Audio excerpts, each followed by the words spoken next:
do you actually tell a story with data? Um, and how do you craft that? And how do you get to that point where maybe like it almost becomes like second nature?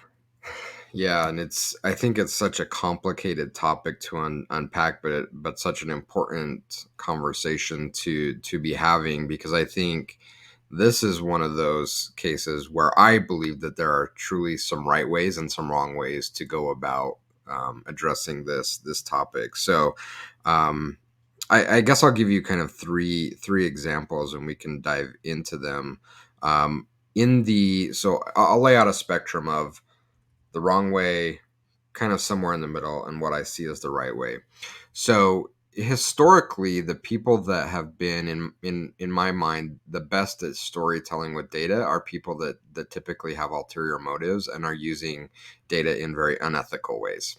and and they've learned that they could use the story around the data to push their narratives, to push their biases, to convince people of things that may or may not be true. It's like, well, this is the data. It's not me saying it. It's like, well, no, actually, you're wrong. The data is saying something else. You've just bastardized it and used story to make it sound more compelling. And that's a huge concern. And the reason why taking a more, I guess what I would describe ethical approach to storytelling is such a critical component, and also such an important thing around data literacy in general, which we've talked quite a bit about, and was one of the motivating reasons for writing a children's book, is that we have way too many of these bad actors that are using story around data to really sell misinformation, and that's dangerous.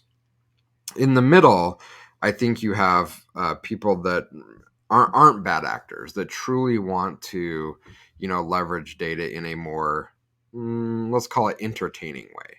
And I think that that's completely fine. Data can be fascinating. We can tell all sorts of really engaging stories with data.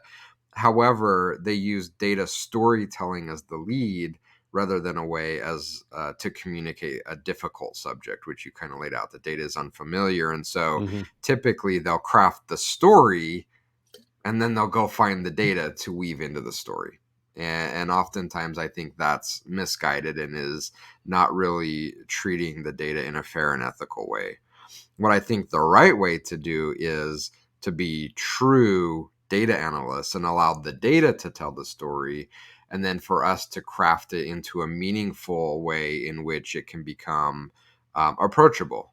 Because again, it's a topic that can be incredibly scary for a lot of people. And when you go into an executive meeting and start talking about all these numbers, you see their eyes glaze over and they check out, right? It's like, pull up Mm-hmm. the laptop and start surfing Instagram or something.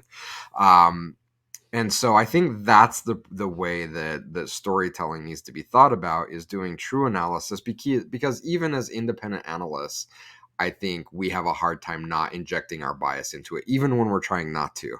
But allowing the data to really just speak for itself, and then figuring out a way that we can use story to communicate the story that the data is telling to people is really the right approach. And I think it absolutely can be done. Um, I follow this guy on YouTube. He has a channel. I think we may have talked about it on previous episodes, called Stand Up Maths, in which he talks about math, but he does it in such a storytelling, amazing way that it takes some pretty complex math topics, and um, without bastardizing the concepts, he's able to wrap a story around it that someone that may not be a math nerd can understand. And that's how we need to be thinking about data.